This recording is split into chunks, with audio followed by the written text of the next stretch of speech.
तो हम लोग एक महत्वपूर्ण बाबा साहब अम्बेडकर की नीति को देख रहे हैं कि उनके जो आर्थिक विचार है वो काफ़ी महत्वपूर्ण हैं और उस आर्थिक विचारों को हमें समझने की कोशिश करना। तो देखा जाए तो जो राज्य होते हैं वो राज्य खेती और उद्योग पर ही निर्भर होते हैं, आपने अधिकतर देखा होगा। और राज्य उसका एक प्रकार से स्वामित्व होता है और यह दोनों ही तरह से जो है सरकार को एक प्रकार का लाभ मिलता है। लेकिन उनके बाबा साहब अम्बेडकर की ये धारणा थी कि एक प्रकार से जो किसान होते हैं, जो खेती करने वाले लोग हैं, तो उनके लिए एक प्रकार से बीमा उद्योग होना चाहिए। यानी बीमा उद्योग यदि है तो उनको कई प्रकार के लाभ मिल सकते हैं और इसके लिए उनका राष्ट्रीयकरण होना जरूरी है। जब तक राष्ट्रीयकरण नहीं होगा तो उनको ज्यादा लाभ मिलने की संभावना नहीं पाई जा सकती है और इसलिए उन्होंने राष्ट्रीयकरण की वकालत की है। लेकिन आप आज वर्तमान में देखेंगे तो हर चीज जो है वो एक निजीकरण में हो रहा है, प्राइवेटाइजेशन हो रहा है हर चीज के लिए। आपने देखा होगा बाबा साहब अम्बेडकर की इसके लिए बड़ी महत्वपूर्ण धारणा रही है कि वे राष्ट्रीयकरण पर बोल देने की बातें कहते हैं कि राष्ट्रीयकरण यदि है तो उसका ज्यादा से ज्यादा लाभ लोगों को मिल सकता है। लेकिन यदि वह किसी निजी हाथों में होता है तो निजी हाथों में मतलब कि उसका अपना एक स्वामी होता है और उस स्वामी होने के नाते वो अपने अनुसार उसे संचालित करने की कोशिश करते हैं और इसमें कई प्रकार की दिक्कतें बढ़ सकती है। और इसलिए उन्होंने राष्ट्रीयकरण की बातें कही है और उन्होंने कहा कि जो खेती है या जो उद्योग है उनका एक प्रकार से बीमा होनी चाहिए, यानी किसान का भी बीमा होना चाहिए और उनको कई प्रकार के लाभ मिलते रहना चाहिए। और इन सब चीजों का यदि राष्ट्रीयकरण होता है तो इसका लाभ ज्यादा मिल सकता है। लेकिन निजीकरण जो है वो एक प्रकार से खतरनाक हो सकता है और वह एक प्रकार से लोगों के जीवन में आर्थिक समस्या को उत्पन्न करने वाला बन सकता है। इसलिए आपने देखा हो कि बाबा साहब अम्बेडकर ने राष्ट्रीयकरण की नीति को ही पहले बताने की कोशिश की है। लेकिन आपने देखा हो कि आज वर्तमान में जिस तरह से हालात है तो आप देखेंगे कि यह एक प्रकार से राष्ट्रीयकरण नहीं बल्कि निजीकरण की करने की बातें है। और इसलिए भारत में कई चीजें आपने वर्तमान में देखा हो कि वो बेच दी गई है निजी स्वामित्व के हाथों में और उसका कोई एक मालिक होगा और उसके अनुसार वो चलाने की कोशिश करेगा और इसीलिए वह एक प्रकार से राष्ट्रीयकरण के विरोध में निजीकरण और यह एक प्रकार से समस्या को जन्म दे सकता है। लेकिन एक प्रकार से यदि आप देखते हैं तो आप पाएंगे कि राष्ट्रीयकरण वो एक प्रकार के मानव के विकास के लिए एक मूल अवधारणा है और उसके आधार पे ही हम लोग इस चीजों को बढ़ा सकते हैं। और इसके लिए उन्होंने इस बातों को कहने की कोशिश की है और तभी हम लोग आगे बढ़ सकते हैं और नहीं तो अनेक प्रकार की समस्या जीवन में बनी रह सकती है। और जब ये जीवन में बनी रहेगी तो कई प्रकार की समस्या को हम जन्म दे सकते हैं। और इसलिए एक प्रकार से हमें इस जो कुछ भी पॉलिसीज है उस पर हमें विचार करने की कोशिश करना चाहिए। और इसलिए उन्होंने कहा कि उत्पादन क्षमता बढ़नी चाहिए, जितनी उत्पादन क्षमता बढ़ेगी उससे से ज्यादा लाभ मिलने की संभावना पाई जा सकती है। यदि मान लिया उत्पादन क्षमता नहीं बढ़ेगी और किसी भी चीज का यदि असमान वितरण होता है, असमान वितरण विकास में बाधक उत्पन्न होता है। और इसलिए आपने देखा हो कि भारत के अंदर में श्रम का भी विभाजन है, यानी हमने देखा है कि जाति के आधार पर श्रम का विभाजन किया गया और यह असमान वितरण है।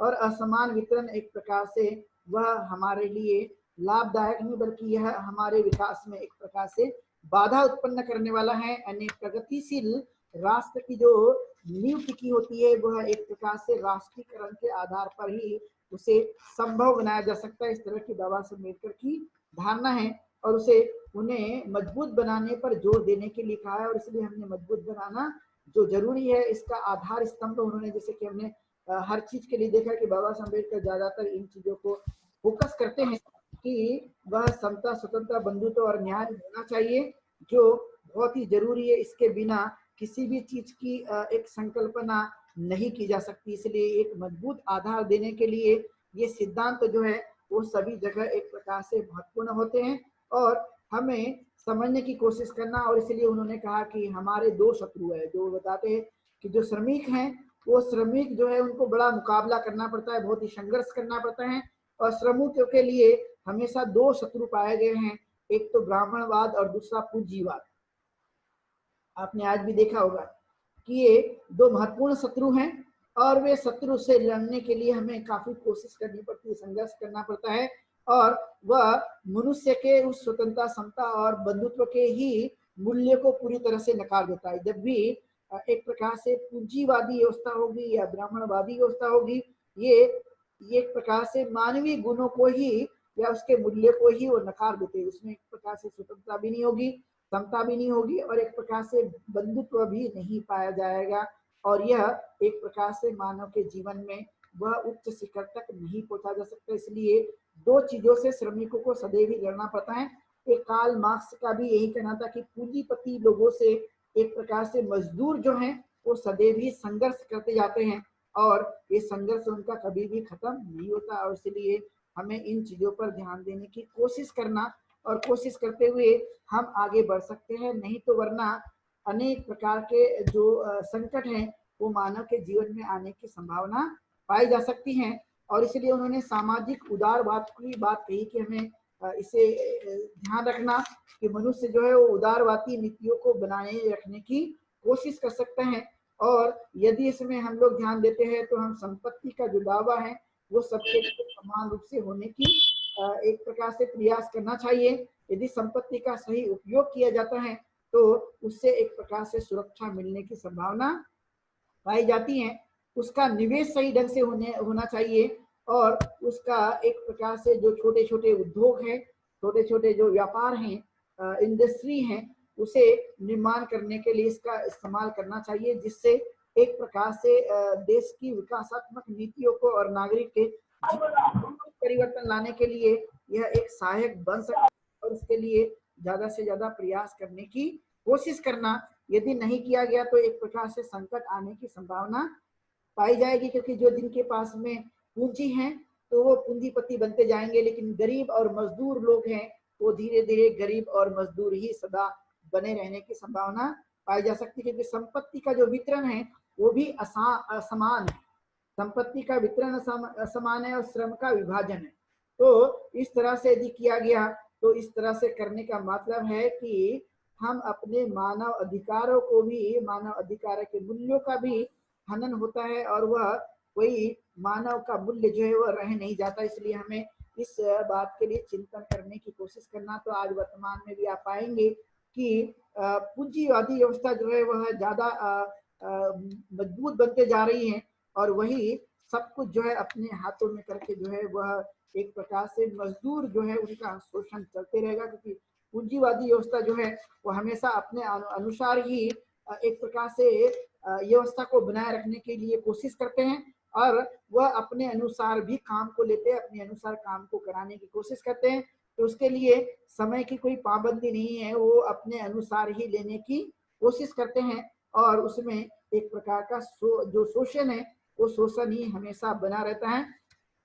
तो एक प्रकार से देखा जाए तो मानव के जीवन के लिए, एक प्रकार से मानवता के लिए खतरा सदैव ही बना रहता है। इस तरह की यदि व्यवस्था रहती है, लेकिन यदि जिस व्यवस्था में समान रूप से हर चीज का वितरण किया जाता है तो वह व्यवस्था एक प्रकार से मजबूत बनती है और वह बनने के लिए हमें विशेष प्रकार को ध्यान रखने की कोशिश करना और कोशिश करते हुए हमें इस चीजों को हमेशा बढ़ाने के लिए प्रयासरत रहना चाहिए, जो कि बाबा अम्बेडकर ने बहुत ही अध्ययन करके इन विचारों को देने की कोशिश की है। और जब जब भी इस तरह के नैतिक मूल्यों को आगे बढ़ाया जाएगा, वो नैतिक मूल्य जो है वो आगे बढ़ने की संभावना पाई जा सकती है। भारतीय संविधान में जो नैतिक मूल्य दिए गए हैं उसमें विश्वसनीयता और वेक्षिता और मितव्ययिता का ज्यादा से ज्यादा स्थान रखा गया है। को यदि समझती है और उस पर वो कोशिश करती है उससे सही रूप में, तो आर्थिक नीतियों जो है वो एक प्रकार से लोगों के कल्याण के लिए वो साबित हो सकती हैं। लेकिन यदि इस तरह का यदि इस्तेमाल नहीं किया गया तो अनेक प्रकार की समस्या को उत्पन्न कर सकता है, जिसका नैतिक मूल्य जो है और मानवीय मूल्य पूरी तरह से नष्ट हो जाता है।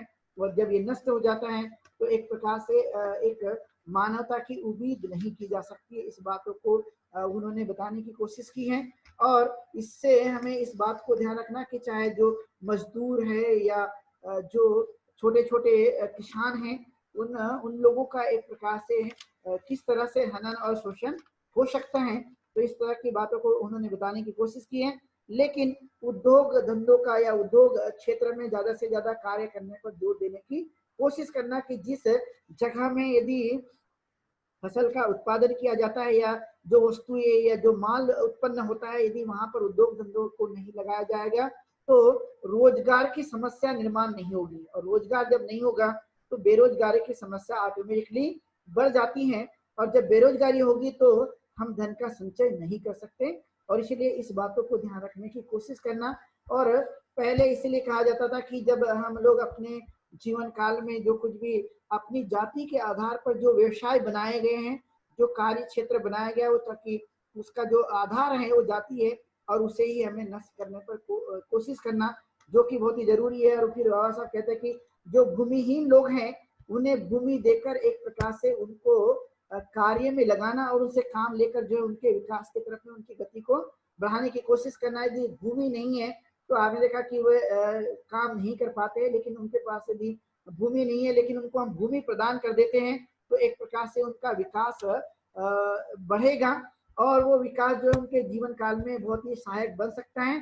तो उनके लिए हमने भूमिहीनों को भूमि देनी चाहिए और उसकी संख्या बढ़नी चाहिए, क्योंकि आपने देखा होगा भारत में आज भी जो भूमि है वो कई जगह आपने देखा कि उत्पादन के लिए इस्तेमाल नहीं की जाती है, और वो सभी सरकारी भूमि है, लेकिन जब उसका इस्तेमाल नहीं होता तो उससे उत्पादन क्षमताओं को हम निर्माण नहीं कर रहे। तो उस भूमि को जो भूमिहीन लोग हैं उन्हें प्रदान करके उसमें उत्पादन की क्षमता को बढ़ाना, जिससे वह एक प्रकार से अपने जीवन में परिवर्तन ला सकते हैं।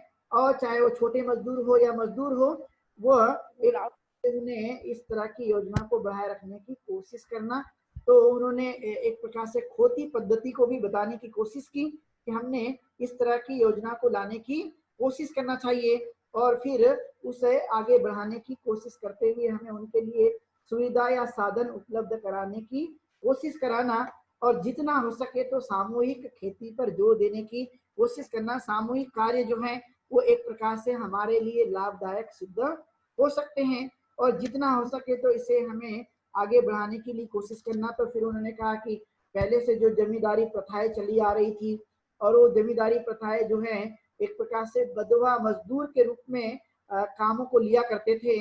तो इस तरह के जो जमींदार पद्धति हैं वो हमेशा सही नहीं होती, तो जमींदार पद्धति को भी बंद करने की कोशिश करनी चाहिए, क्योंकि जमींदार जो है वो अपने अनुसार कार्य को करने की कोशिश कराता है, और वह अपने जो श्रमिक हैं उनसे वो ज्यादा काम लेता है, बंधुआ बना के रखता है, और पीढ़ी दर पीढ़ी इस तरह की जो परंपरा है वो चलती है। तो जमींदार पद्धति है या बंधुआ मजदूरी की जो पद्धति है वो कहते हैं कि इसे खत्म करना चाहिए, ये हमारे लिए सही नहीं पाई जा सकती है। और आपने देखा हो कि आज भी कई लोग जो हैं इस तरह के जमींदार पद्धति को अपनाने की कोशिश करते हैं, और बंधुआ मजदूर भी आपने देखे होंगे। तो छोटे छोटे जो बच्चे हैं या उनके माता पिता भी है वो सदैव ही उस काम को करते हैं, और उनके एवज में जो उनको मूल्य मिलना चाहिए पर्याप्त मात्रा में वो नहीं मिल पाता है। और जब पर्याप्त मात्रा में उन्हें यदि मूल्य नहीं मिलेगा, आमदनी उनकी नहीं होगी, तो ऐसे कंडीशन में आप समझ सकते हैं कि वे अपने बच्चों को शिक्षा नहीं दे सकते हैं, वो अपने बच्चों का विकास नहीं कर सकते हैं। पर्याप्त धन के अभाव में व्यक्ति का विकास होना संभव नहीं है, इसलिए पर्याप्त धन होना बहुत जरूरी है। उसके जो भी हम कार्य करते हैं तो उस कार्य के लिए हमें पर्याप्त मूल्य मिलना चाहिए, इसलिए उन्होंने जमींदार पद्धति का भी विरोध किया। जमींदार पद्धति जो है एक प्रकार से वह गलत है, और वह गलत को हमेशा बना नहीं रखना चाहिए। फिर उन्होंने एक महार वतन की भी बात कही है। तो आपने देखा हो कि भारत के अंदर में कई प्रदेशों में ये पहले से चलते आ रही है। आपने कोतवाल वाली अपनी पद्धति को देखा होगा कि वो जनरेशन टू जनरेशन जो है वो इस काम को करते जा रहे हैं, और उनको पर्याप्त मात्रा में भी उसके एवज में धन नहीं मिलता है, या उसके एवज में उसका मूल्य नहीं मिलता है, तो उसके जो विकास है वो संपूर्ण रूप से नहीं होता है। तो ऐसी जो पहले से जो चलते आ रही जो परंपराएं हैं, जो हमारे रुचि के आधार पे हमें वो कार्य नहीं मिलता, तो ऐसे कार्य को बंद करके उन्हें पर्याप्त धन मिल सके ऐसी व्यवस्था को लाने के लिए, और किसी भी प्रकार का श्रम का विभाजन नहीं, बल्कि व्यक्तिगत आधार पर वह अपनी रुचि के आधार पर, अपनी इच्छाओं के आधार पर वह अपने कार्य को कर सके, अपने व्यवसाय को करें, और अपनी इच्छा के आधार पर अपने उस कार्य को आगे बढ़ाने की कोशिश करें, इस बात को उन्होंने जोर देने की कोशिश की है। और फिर उन्होंने कहा कि उद्योग का राष्ट्रीयकरण भी होना चाहिए। यदि किसी पर्टिकुलर एक आदमी के हाथों में यदि वो होता है तो श्रमिक काम करेगा, मजदूर काम करेगा, और काम करके जो कुछ भी उससे उत्पादन की क्षमता बढ़ेगी और उसका उस पैसों का उपयोग जो है वह उस स्वामी के लिए होगा, और उसके एवज में मजदूरों को या श्रमिकों को कम मूल्य देगा। और कम मूल्य देगा तो समझ सकते हैं कि मजदूर और गरीब जो है आदमी वो गरीब बना रह सकता है।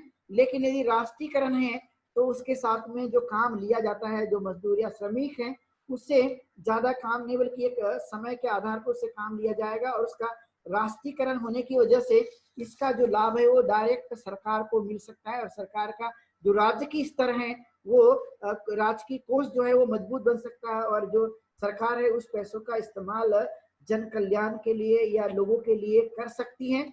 इस बातों के लिए उन्होंने ध्यान देने की कोशिश की है। लेकिन आपने देखा हो कि भारत के अंदर में आज यदि इस बातों को यदि समझने की कोशिश करें तो आप देखेंगे कि भारत के अंदर में आज निजीकरण को बड़ा एक महत्व दिया जा रहा है। और निजीकरण के आधार पर ही एक प्रकार से आप जब देखेंगे तो निजीकरण के आधार पर जो काम किया जा रहा है उससे जो कार्य कौशल है वो कार्य कौशल वो अपने आधार पर लेने की कोशिश करेगा, और इसलिए इसमें शोषण की बात हो सकती है। निजीकरण मतलब अपनी इच्छाओं के आधार पर कार्यों को लेना और अपनी इच्छा के आधार पर उसका मूल्य को प्रदान करना। और इसलिए जो क्षमता उत्पन्न होती है वो एक प्रकार से मजदूरों के लिए भी हानिकारक है और देश की सरकार के लिए भी हानिकारक मानी जाती है, क्योंकि उसका जो कुछ भी मूल्य आएगा वो मूल्य राज्य की कोष में नहीं बल्कि एक स्वामित्व के पास जाएगा। और इसलिए बाबा साहब अम्बेडकर ने राष्ट्रीयकरण पर बात कही है। और इसलिए आपने देखा होगा चाहे वो रिजर्व बैंक हो, चाहे बीमा पॉलिसी हो, या अलग अलग तरह की जो बाबा साहब अम्बेडकर ने नीतियां बनाई हैं, वो सारा का सारा बाबा साहब अम्बेडकर ने भारत की आर्थिक नीति को मजबूत करने के लिए उन्होंने जो प्लान बनाए थे वो प्लान काफी महत्वपूर्ण है। क्योंकि आप देख सकते हैं कि उन्होंने किस तरह से इस चीजों को लाने की कोशिश की है। यानी उन्होंने अपने अर्थशास्त्र के ज्ञान को काफी मजबूती के साथ में इम्प्लीमेंट पर जोर दिया। और इसलिए आप समझ सकते हैं कि उनके द्वारा बैंकों का निर्माण हुआ है, उनके द्वारा भारत की आर्थिक व्यवस्था को मजबूत करने के लिए जो उन्होंने बहुत ही महत्वपूर्ण उपाय बताकर दिए, जैसे कि वे कहते कि भारत में हमारा रुपया कमजोर है, उसे कैसे मजबूत जाया जा सकता है, और भारत की राजकीय व्यवस्था जो सरकार के द्वारा चलाई जाती है वह किस तरह से संचालित होना चाहिए, उसका उस धन का उपयोग किस तरह से करने की कोशिश करनी चाहिए, ये सभी चीजों को उन्होंने बताने की कोशिश की है और उसके लिए उपाय भी बताया है। लेकिन आपने देखा होगा किसी भी चीज का यदि राष्ट्रीयकरण नहीं होगा तो संकट बढ़ने की संभावना पाई जा सकती है। आज वर्तमान में आपने देखा होगा कि देश में निजीकरण को बढ़ावा दे दिया जा रहा है, और आप निजीकरण में देखेंगे कि भारत की कई चीजें हैं वो धीरे धीरे बेची जा रही है। यानी एक प्रकार से निजीकरण है, और निजीकरण एक प्रकार से राष्ट्रीयकरण और निजीकरण में आप फर्क महसूस करेंगे तो राष्ट्रीयकरण के देश के हित में है, वहां के रहने वाली जनता के हित में है, और किसान और मजदूर के हित में भी है। लेकिन निजीकरण जो है वो किसान मजदूर हो या देश का नागरिक हो, सबके लिए एक प्रकार से वो हानिकारक मानी जाती है। और क्योंकि वह किसी पर्टिकुलर एक पूंजीपति के हाथ में ही उसकी सत्ता या उसका स्वामित्व होता है, वो अपने अनुसार कार्य को चलाने की कोशिश करता है, और वह पूरा का पूरा जो है वो अपने काम को लेगा, लेकिन उसके एवज में वो पर्याप्त मूल्य प्रदान नहीं कर सकता है। एक प्रकार का शोषण बढ़ता है, और शोषण बढ़ना मतलब एक प्रकार से मनुष्य मजबूर बनता है, मजबूत की जगह वह मजबूर बन जाता है, और मजबूर आदमी आपने देखा हो कि वह एक प्रकार से कमजोर ही साबित होता है। और उसका मानवीय रूप से जो मूल्य रखा गया है कि मानव का विकास होना चाहिए और सुख पूर्वक उसने जीवन को जीना चाहिए, लेकिन इन कार्यों की वजह से वो हमेशा ही सामाजिक रूप से पिछड़ा रहने की संभावना पाई जा सकती है, और वहाँ सार्वजनिक नैतिकता का अभाव पाया जा सकता है। जब शोषण बढ़ेगा तो सार्वजनिक जो नैतिकता है वो सार्वजनिक नैतिकता का अभाव पाया जाएगा, और उसके आधार पर वह धीरे धीरे पतन की तरफ जाने का रास्ता, क्योंकि संस्थान जो होते हैं वो निजी हाथों में चले जाते हैं, और संस्थान जब निजी हाथों में होंगे तो व्यक्ति का एक प्रकार से जो प्रमुख मानवीय गुण है और राष्ट्र का जो हित है वो कहीं ना कहीं मारा जाता है, वो कमजोर बन जाते हैं।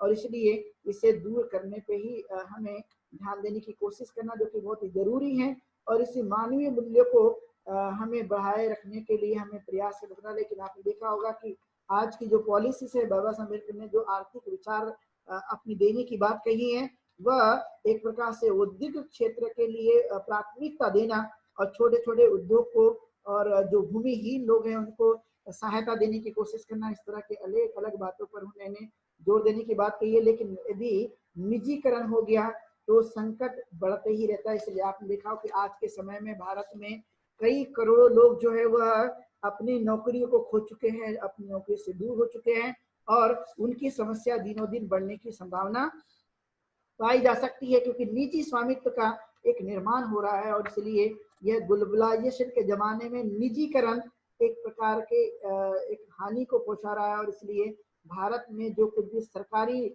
नीतियां हैं वो राष्ट्रीयकरण के आधार पर होना चाहिए, जिससे एक विकासात्मक प्रक्रिया को और भी ज्यादा मजबूत बढ़ाया जा सकता है। ये बाबा साहब अम्बेडकर की आर्थिक नीति थी, जिसको आज की देशना के माध्यम से आप लोगों को बताया गया कि वो बाबा साहब अम्बेडकर आखिर क्या चाहते थे। वो एक महत्वपूर्ण नीति थी और उस नीति को हमें समझने की कोशिश करना, उससे ध्यान रखने की कोशिश करना और उस आधार पर अपने जीवन को जीने की कोशिश करना। बाबा साहब अम्बेडकर इसके लिए बहुत ही महत्वपूर्ण अध्ययन के माध्यम से इम्प्लीमेंट करने के लिए वह जोर दे रहे थे, और भारतीय संविधान में उन्होंने इन सब चीजों का प्रयोजन किया है।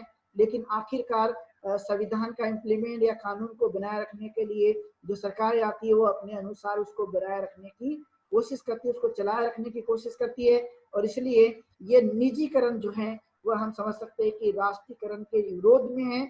और यदि राष्ट्रीयकरण के विरोध में है तो संकट है, लेकिन राष्ट्रीयकरण है तो इसका ज्यादा से ज्यादा जो लाभ है वो देश के नागरिक को मिल सकता है। ये बाबा साहब अम्बेडकर का कहना था, जो अलग अलग उन्होंने अपने आर्थिक विचार को प्रस्तुत करने की कोशिश की है, और हम लोगों ने उनके इस आर्थिक विचार को देखने की कोशिश की है। तो आज हम लोगों ने उनके आर्थिक विचारों को देखा है, और आप लोगों ने लंबे समय से इस नीतियों को समझने की कोशिश की है, क्योंकि संपत्ति के अभाव में या व्यक्ति के जीवन में सशक्त कर बनाए रखने के लिए अर्थ की एक अहम भूमिका होती है। और आपने देखा कि जब महंगाई होती है तो महंगाई के जीवन को जीने के लिए यदि पर्याप्त मात्रा में हमें यदि मूल्य नहीं प्राप्त होगा तो जीवन भी जो है वह मुश्किल होता है, और अपने जीवन काल में विकास करना काफी मुश्किल पाया जाता है। और इस तरह की नीतियों को हमें राष्ट्रीयकरण के आधार पर बनाए रखने के लिए जो सरकारें होती है वो काम करती है। लेकिन आपने देखा कि निजीकरण को बढ़ावा दिया जा रहा है, तो एक प्रकार से संकट नागरिक के जीवन में आने की संभावना पाई जा सकती है। तो अलग अलग जो विचार बाबा साहब अम्बेडकर ने उत्थान के लिए बताए हैं, तो वह एक आज के समय के लिए बहुत ही प्रासंगिक है हमारे जीवन को समझने के लिए और उसे मजबूत बनाए रखने के लिए। लेकिन हमें इसे देखना होगा कि किस तरह से हम लोग मजबूती ला सकते हैं। तो ये बाबा साहब अम्बेडकर के आर्थिक विचार थे, जो उन्होंने बहुत ही गहन अध्ययन करके देने की कोशिश की है, और हम सब लोगों ने देशना के माध्यम से उनके विचारों को जानने और समझने की कोशिश की है। सबके प्रति मंगल कामना है, और धम्म पालन गाथा से आज की देशना को हम यहीं पर विराम देंगे। सब पाप सकरणं कुशल उपसंपदा सचित परियोदपनं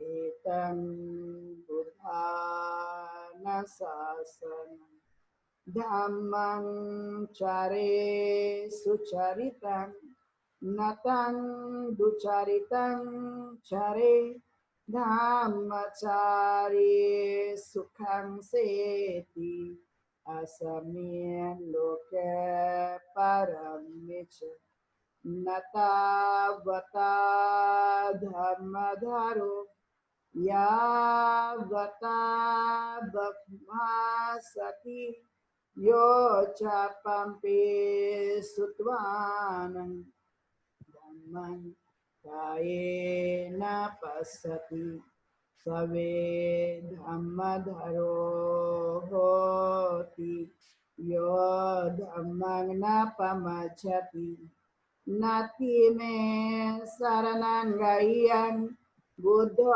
में शरणं वरम् एतेन वचेन होतु ते जय मंगल। नाति में शरणं गय्यं धामो में शरणं वरम् एतेन सच वचेन होतु ते जय मंगलम्। नाति में शरणं गय्यं संघो में शरणं वरम् एतेन सच वचेन होतु ते जय मंगलम्। नमो बुद्धाय नमो धम्माय नमो संघाय। साधु साधु साधु। नहीं बनते जी।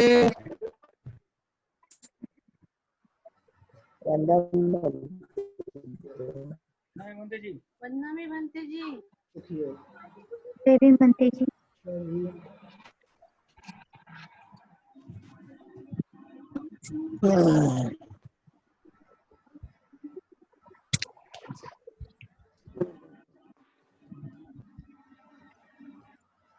चलो जी।